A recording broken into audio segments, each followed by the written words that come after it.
Welcome back, everybody. Ready for another deep dive? Always. Today, we're getting fired up. Oh, I like that. Yeah, we're talking all about fire starting. We've got Nice. survival guides, homesteading blogs, outdoor adventure tips, all that good stuff. Sounds like fun. Yeah, so we're going to go from, basic fire starting all the way up to, really kind of cool cutting edge stuff. Awesome. I'm excited. All right, so you ready to get into it? Absolutely. I think what's so cool about fire starting is that it's this ancient skill that's just as relevant today as it was, thousands of years ago. Right. Yeah, it's one of those things where I love having my lighter, but there's also something about knowing that you could start a fire from scratch. Oh, yeah, definitely. That's pretty cool. Yeah. So before we get into like all the crazy methods that we found, let's just go over the basics. Sure. The fire triangle. Yeah, absolutely. Yeah. So the fire triangle, it's like the foundation of fire starting. You need to understand this to really master any technique. Okay, so break it down for me. Right. Imagine you're out in the wilderness, right? You've got your wood all set, but it's pouring rain. You're freezing. You need warmth. This is where understanding the fire triangle becomes essential. Okay, so it's more than just having the fuel then. Right. You need three things: heat, fuel, and oxygen. Take away any one of those and poof, no fire. Okay, like a three-leg stool. Exactly. You need that heat to get things going. You need fuel, obviously, to burn. And you need oxygen to keep that fire going. I think people forget about the oxygen part sometimes. All the time. People get so focused on the fuel that they forget about airflow. And that's a recipe for disaster. So it's like trying to breathe with like a bag over your head or something. Exactly. The fire can't breathe without oxygen, just like we can't. Makes sense. Okay, so we've got the fire triangle down. What's next? Well, now we can dive into some of the methods. And I think it's really fascinating to start with the ancient techniques. Oh yeah, let's go full caveman. Let's do it. So one of the most basic and challenging methods is the hand drill method. Hand drill? Oh, Okay, so we're yeah. talking just sticks here. Literally just sticks. But don't underestimate it. It's way harder than it looks. I bet. So how does it work? Just rubbing two sticks together until you get smoke? Well, kinda. You have a thinner stick called a spindle, and you rotate that really fast against a thicker piece of wood called the fireboard. Okay. And you're aiming to create enough friction in a little notch on that fireboard to make an ember. Sounds like a good arm workout. Oh, yeah. It definitely takes some effort and patience. But the Iroquois, they had this really clever variation called the pump drill. Pump drill. So it uses a flywheel to spin that spindle way faster. It's Yeah. almost like a primitive power tool. Wow. So they were really thinking ahead. Oh, yeah, for sure. And even with a basic hand drill, choosing the right wood is key. You want softer wood for the fireboard, like cedar or poplar, and harder wood for the spindle. Mhm. And of course, everything needs to be bone dry. No soggy sticks allowed. So let's say I've been spinning away forever and I finally get an ember. What do I do with it? You got to be careful. You gently transfer that ember to a tinder bundle. Something like dry grass leaves, shredded bark, anything that will catch easily. Right, and that's where the oxygen comes in. Exactly. You need to gently blow on that ember to get it going. And once your tinder catches, you can slowly build up your fire with kindling and then larger fuel. It's a process. It is. It takes time and patience. Okay. I'm not sure I have the patience for all that hand spinning. Well, if a hand drill is like riding a bicycle, the bow drill is like driving a sports car. Ooh, I like that analogy. So what's the bow drill all about? So it uses a bow to spin the spindle, giving you more leverage and speed. Okay, so still wood on wood. Yeah, but with a socket, it's a small piece of wood or stone that helps keep that spindle steady as you're working that bow back and forth. This is like a miniature drill powered by your own arm string. Pretty much. Yeah. And with practice, you can actually get a fire going in under a minute. Yeah, it's crazy efficient. It was actually this boost in efficiency that allowed early humans to migrate to colder climates. Think about it. The hand drill would have been way too slow and unreliable for daily use in those harsh conditions. A minute. That's impressive. Okay, so before we move on to more modern methods, can we talk about flint and steel? Sure, it's a classic for a reason. I mean, it just seems so iconic, striking those sparks. It's incredibly reliable, works even when wet, and the tools themselves can last for generations if you take care of them. That's amazing. Mhm. So how does it actually work? I know you strike them together, but what are you striking exactly? So you strike a piece of flint, which is a really hard rock, against a piece of high-carbon steel, and that shaves off these tiny bits of iron that ignite from the friction. So those sparks are literally burning iron. Yep. Pretty cool, huh? That is pretty cool. Yeah. But you wouldn't catch those sparks directly on your tinder, would you? Not usually. You need something called char cloth. It's basically fabric that's been turned into charcoal so it catches a spark really easily. Oh yeah, char clock. You catch the spark on the char cloth, then transfer that glowing ember to your tinder nest. You mentioned making char cloth before. Yeah, it's a fun project. You can actually get better results than the store-bought stuff. We could do a whole deep dive on that sometime if you're interested. Always up for a challenge. Sure. Okay, so we've covered hand drills, bow drills, flint and steel. All very impressive. But I'm guessing most of our listeners are probably carrying a lighter or matches when they head outdoors. Most likely. But even with those modern tools, there are still some tips and tricks that can make your fire starting game even stronger. Okay, I'm all ears. What are some must-know tips for the modern fire starter? Well, no matter how fancy your lighter is, tinder is still king. Right. Got to have something to catch that initial spark. Exactly. And while natural tinder like dry leaves and grass is great, there are also some modern materials that are super effective, especially if you're dealing with wind or rain. Ooh, like what? Cotton balls soaked in petroleum jelly. They burn for a surprisingly long time. Oh, yeah, I've heard of that one. It's great for damp conditions. And you know what else works surprisingly well? Dryer lint. Dryer lint. Seriously. Yeah, it catches sparks really easily and burns quickly, so it's perfect for a pinch. Who knew? Okay, so good kindler is essential, but are there any other tools that can step in when your matches and lighters fail? Well, there's the ferro rod. It's basically a modern take on flint and steel, but the sparks it creates reach a scorching 3,000 degrees Fahrenheit. Wait, 3,000 degrees? That's insane. I thought flint and steel were hotter. It's a common misconception. Ferro rods are made from a special alloy that produces these incredibly hot sparks when you scrape them with a striker. So if you had to choose flint and steel or ferro rod? For reliability, I'd go with the ferro rod. They're waterproof, windproof, and they last for thousands of strikes. Okay, that makes sense. Now what about those fire pistons I've seen in survival stores? Fire pistons are cool. They work by air compression. So you put a little piece of tinder in the end, slam the piston down, and boom, the heat from the compressed air ignites it. Isn't that how diesel engines work? Exactly. Same principle, just on a smaller scale. It might take a few tries to get the hang of it, but it's super effective even in wet conditions. Speaking of wet conditions, I imagine those can be a real challenge for fire starting. Oh yeah, damp wet conditions can be a nightmare. But there are some techniques that can help. Like what? Building a good windbreak is essential. It protects your fire from wind and rain. Okay, but wouldn't a windbreak also smother the fire? It could if you don't build it right. You want to create a horseshoe shape around your fire. That way you're blocking the wind but leaving an opening for airflow. Oh, like a natural chimney? Exactly. The wind actually helps feed the flames. And remember that petroleum jelly trick we talked about? Coating your tinder beforehand can make a huge difference, especially in wet conditions. Yeah, that's a good reminder. So what about snow? That seems like a whole other level of difficulty. Snow can be tough. The key is to build a solid base for your fire so it doesn't melt into the snow and put itself out. So you can't just build a fire directly on the snow. Not if you want it to last. You need a platform of logs or rocks to elevate it. Makes sense. So even snow and rain can't stop us with a little ingenuity. Exactly. And speaking of ingenuity, there are even some unconventional methods out there that might surprise you. Oh, like what? Well, have you ever heard of starting a fire with a battery and steel wool?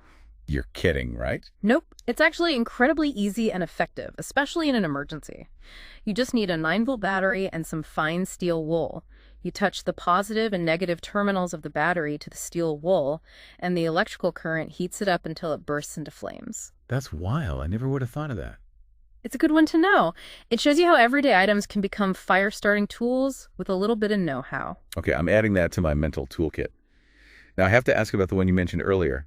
Starting a fire with a soda can and chocolate? Are you serious? I know it sounds crazy, but it works. And it's based on the same principle as solar ignition.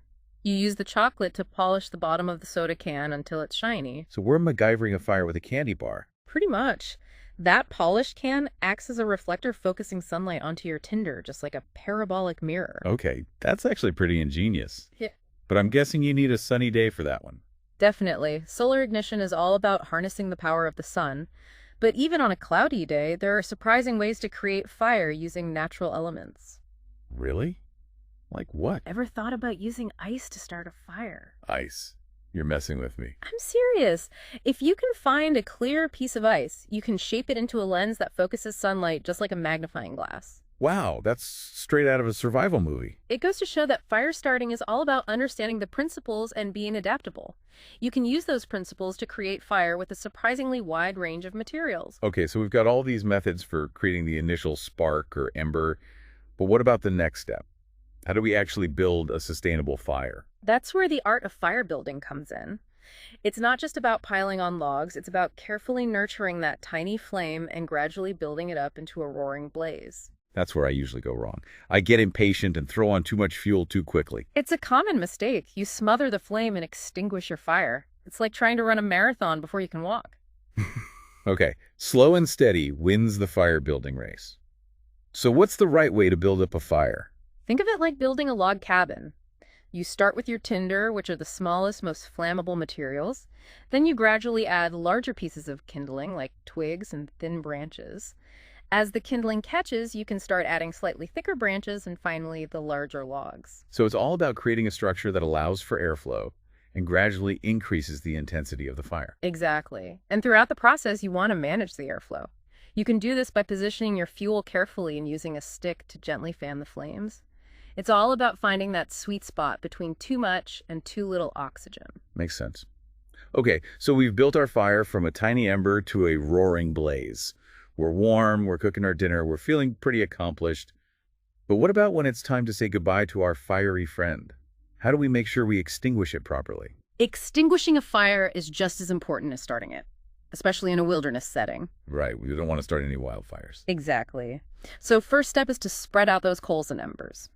Let them cool down faster. And then douse them with water. Yes, but don't just dump one bucket and call it a day. You need to thoroughly soak the embers and ashes until they're cold to the touch. Is there a way to tell if they're really cold? Use the back of your hand. If you Yeah. can hold it there comfortably for a few seconds, you're good to go. That's a great tip. Yeah. I'll definitely be using that one. You know, we've covered so much in this deep dive. It's amazing. We have. From ancient methods to modern tools and even some pretty unconventional techniques. I feel like I've learned so much. Ah. But there's one more aspect we haven't touched on yet. The psychology of fire. Ah, yes. That's a fascinating one. It's not something I've ever really considered before. Well, think about it for a moment. Fire isn't just a tool. It's a powerful symbol. It's been a central part of human existence for millennia. Yeah, that's true. It's more than just a way to cook your hot dog. Exactly. Fire represents warmth, light, safety, community. It's always been a source of comfort, a gathering place for storytelling and rituals. Yeah. It's like that feeling of sitting around a campfire with friends, sharing stories and laughter. There's a real sense of connection and intimacy. Precisely. And even today, that primal allure of fire hasn't gone away. We still build fireplaces in our homes, gather around bonfires with friends, light candles for ambiance. There's something mesmerizing about watching those flames dance and flicker. It's almost hypnotic, Mhm. and there's definitely a sense of peace and tranquility that comes over me when I'm sitting by a fire, as all of my worries just fade away. That's the fascinating part. Fire has this innate ability to calm our minds and soothe our souls. I think it's because it connects us to something ancient and primal within ourselves. It reminds us of our shared human history and provides a sense of security and belonging. That makes a lot of sense. Especially Yeah. in a survival situation where you're facing the unknown and the elements are against you. Just the act of creating fire can be a huge psychological boost. Absolutely. It's a symbol of hope and resilience, a reminder that you have the power to overcome challenges and create something positive, even in the darkest of circumstances. You know, I never really thought about it that way. Yeah. But it's so true. Fire represents warmth, light, nourishment. Mm. It's essential for survival, but it's also a symbol of human ingenuity and our ability to adapt and thrive. And that connection to fire, to its power and symbolism, it's something that's passed down through generations. It's in our DNA. So the next time I build a fire, whether it's in my backyard or deep in the wilderness, I'll be more aware of that psychological aspect, that sense of peace, the connection to nature, the feeling of accomplishment. Exactly. I think that awareness, that appreciation for the deeper meaning of fire makes the whole experience even richer. This deep dive has been incredible. I feel like I've gained a whole new understanding of fire, not just as a practical skill, but as a powerful force that shaped human history and continues to fascinate us today. It's been great exploring this topic with you, and I hope our listeners are feeling just as fired up about fire starting as we are. Thanks for joining us on this deep dive into the world of fire. We've covered a lot of ground, from the basic science to advanced techniques, and even the psychological impact of this ancient element. Remember, fire is a powerful tool, and it deserves our respect. Practice safe fire starting techniques. Be mindful of your surroundings and always extinguish your fires completely before leaving. And with that, we'll let the embers of this episode fade away. Until next time, keep the fire burning. So tinder, right? Yeah. Super important. I gotta catch that spark. It's the foundation of any good fire. Yeah. You know, natural tinder like dry leaves and grass, they're great. Mm-hmm. But there's also some modern materials that can be really effective, you know, especially if it's windy or rainy. Like what kinds of things? One of my favorites is cotton balls soaked in petroleum jelly. Oh, yeah. They burn for such a long time. Yeah, that makes sense. Give you plenty of time to get that kindling going. Right. And that would definitely help in like damp conditions. Absolutely. And you know what else is really good? What? Dryer lint. Dryer lint. Seriously. Really? It catches sparks so easily and burns really fast. Who knew? It's a good one to keep in mind. So yeah, you got to have good tinder. So we've got our good tinder. Mm-hmm. What about other tools, you know, if our matches and lighters aren't working? Well, let's talk about ferro rods. Okay. They're kind of like a modern version of flint and steel, but the sparks they make are super hot. How hot are we talking? Like 3,000 degrees Fahrenheit. 3,000 degrees? Yeah. Wow, I thought flint and steel was hotter. That's what a lot of people think.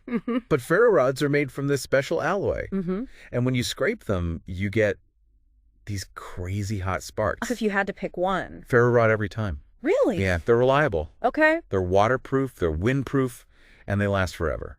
Cool. So what about those fire pistons? I always see them in those survival stores. Oh yeah, fire pistons. They seem kind of cool. They're pretty neat. How do they work? It's all about air compression. Okay. You put a little piece of tinder in the end. Slam the piston down. Yeah. And all that compressed air makes enough heat to light it. Oh, wow. So it's kind of like a diesel engine or something. Exactly. The same principle, just miniaturized. Huh. It takes a little practice to get it right, but it's a pretty reliable method. Even when it's wet out. Even in damp conditions. So we were talking about damp conditions before. Yeah. That can be tough. It can, but you know, there are some things you can do. Like what? Building a good windbreak can make a huge difference. Right, to protect the fire. Exactly. You got to keep the wind and rain off of it. But won't a windbreak smother the flames? It could if you don't build it right. Okay. The key is to make it like a horseshoe shape. Oh, okay. So you're blocking the wind, but there's still an opening for air to flow through. So it's like a natural chimney. Exactly. The wind actually helps to feed the flames. And don't forget about that petroleum jelly trick for your tinder. Right, waterproofing. It can be a lifesaver in wet conditions. Okay, what about snow? Snow is tricky. You got to make sure your fire has a solid base. Why is that? Well, otherwise it'll just melt right into the snow and put itself out. Oh, that makes sense. You need to build a platform out of logs or rocks to keep it elevated. Okay, so you can't just build a fire directly on top of the snow? Nope, won't work. So the little ingenuity, we can conquer rain, we can conquer snow. That's the spirit. What else can we conquer? Well, there are some other pretty unconventional fire starting methods out there. Oh, really? Like, have you ever heard of using a battery in steel wool? A battery in steel wool. Yeah. You're pulling my leg. I'm serious. How does that even work? It's so simple, but it works great, especially in an emergency. Okay. So you take a 9-volt battery and some fine steel wool. Okay. Touch the positive and negative terminals of the battery to the steel wool. Yeah. And the electricity will heat it up until it bursts into flame. No way. Way. That's crazy. It's a good trick to know. Yeah, I'll have to remember that one. It really shows you how everyday things can become fire-starting tools. Okay, so that's one for the mental toolkit. Yeah. Now, what about the one you mentioned before, starting a fire with a soda can and chocolate? Oh, Is yeah. that for real? It is. I mean, come on, a soda can and I chocolate? know it sounds crazy, That's ridiculous. but it works. It uses the same principle as solar ignition. Oh, okay. So you take your chocolate bar Yeah. and you use it to polish the bottom of the soda can until it's nice and shiny. So we're like MacGyvering a fire with a candy bar here. Basically. Oh, there. And that polished can acts as a reflector. Oh, I see. It focuses sunlight onto your tinder, just like a parabolic mirror. Okay, that's pretty clever. Yeah. I'm guessing you need a sunny day for that one, though. Well, yeah, solar ignition relies on the sun. But, you know, even on a cloudy day, there are ways to start a fire using natural elements. What do you mean? Have you ever considered using ice? Ice to start a fire. Yeah. Now you're messing with me. I'm serious. If you find a clear piece of ice, you can shape it into a lens that focuses sunlight, just like a magnifying glass. Wow. That's amazing. Like something straight out of a survival movie. Right. So we've got all these methods for getting that initial spark or ember, but then how do we actually build a sustainable fire? Ah, well, that's where the art of fire building comes in. Okay. It's not just about throwing logs on the flames. Right.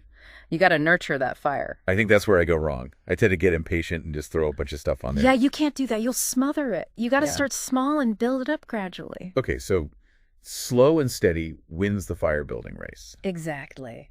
Think of it like building a log cabin. Okay. You start with your tinder, the smallest, most flammable stuff. Right. Then you add kindling like twigs and the thin branches. Okay. And as those catch, you start adding slightly thicker branches. And finally, you can add the big logs. So you're creating a structure that allows for airflow. Exactly. And you're slowly increasing the intensity of the fire. So managing airflow is really important. Absolutely. You can position your fuel in a way that promotes good airflow. Okay. And you can use a stick to gently fan the flames. Right. Just got to find that sweet spot between too much and too little oxygen. Exactly. Okay, so now we've built this amazing fire. We're warm, we're cooking our food, we're feeling good. Yeah. But how do we put it out safely? That's a really important step. Yeah, we don't want to cause any wildfires. Absolutely. So the first thing you do is spread out the coals and embers Okay, to let them cool down. exactly. And then you thoroughly douse them with water. Okay. But don't just pour one bucket on there and call it a day. Right. Make sure those embers and ashes are cold to the touch. Is there a way to tell if they're really cold? Use the back of your hand. Feel the ashes. Yeah. If you can hold your hand there comfortably for a few seconds, you're good to go. Okay, good tip. So we've covered so much ground in this deep dive. We have. It's been fun. Yeah, it has. And I feel like I've learned so much. But there's one thing we haven't talked about yet. Oh, what's that? The psychology of fire. Yes. I don't think I've ever thought about that before. It's a fascinating aspect of fire. Okay, I'm intrigued. Okay, fire psychology. Yeah. Tell me more. Well, when you really think about it, fire, it's not just a tool. Right. It's a powerful symbol. It's been a part of human life for so long. Yeah, it's true. I mean, it's way more than just a way to, roast marshmallows. Exactly. Fire has always represented warmth, light, safety, community. It's a source of comfort. Yeah. A place for stories and rituals. Yeah, you think about like sitting around a campfire and sharing stories and, laughing. Exactly. There's something really special about that. There is. It brings people together. Yeah, and even today, I feel like that hasn't gone away. No, not at all. We still build fireplaces in our homes. We have bonfires with friends. We light candles. There's something about fire that just draws us in. It's mesmerizing, watching those flames, dance and flicker. It's almost hypnotic. I feel like there's a sense of peace and tranquility when I'm sitting by a fire. I know what you mean. It's like all my worries just disappear. That's what's so interesting about fire. It has this ability to calm us down and, soothe us. Yeah. And I think it's because it connects us to something ancient, something primal within ourselves. It reminds us of where we came from, and it gives us a sense of security and belonging. Especially in a survival situation. I bet that's really important. Oh, absolutely. When you're facing the unknown. Yeah, when everything feels uncertain. Just having that fire. It can give you a huge psychological boost. Right. It's a symbol of hope. Exactly. A symbol of resilience. Yeah, it reminds you that you can overcome challenges. You can create something positive. Even when things are tough. Exactly. I never thought about it that way before, but it makes sense. Yeah. Fire, it's warmth, it's light, it's, a way to cook food. But it's also a symbol of human ingenuity. It is. Our ability to adapt and thrive. And that connection to fire, to its power, to its symbolism, it's been passed down for generations. Wow. It's in our DNA. So the next time I build a fire, I'll definitely be thinking about all of this. I hope so. The psychological aspect, the peacefulness, Yeah. the connection to nature. It's pretty amazing. It is. And I think knowing all of this, appreciating the deeper meaning of fire, it makes the experience even more special. This deep dive has been incredible. I feel like I've learned so much about fire. Me too. Not just, how to build one, Right. but like the whole history, the psychology, the impact it's had on humanity. It's fascinating. It really is. Well, it's been great exploring this with you. Likewise. And I hope our listeners are feeling inspired to get out there and start some fires. Yes, definitely, but safely. Of course. Yeah. Always practice safe fire starting techniques. Right. Be mindful of your surroundings and always make sure those fires are completely out before you leave. Absolutely. Well, that's about all the time we have for today. It's flown by. I know, right? But this has been a great deep dive into the world of fire. We've gone from the basics all the way to some really cool advanced techniques. Yeah. We've even touched on the psychological impact of fire. It's more than just a tool. It really is. So thanks for joining us, everyone. Yeah, thanks for listening. Until next time, keep the fire burning.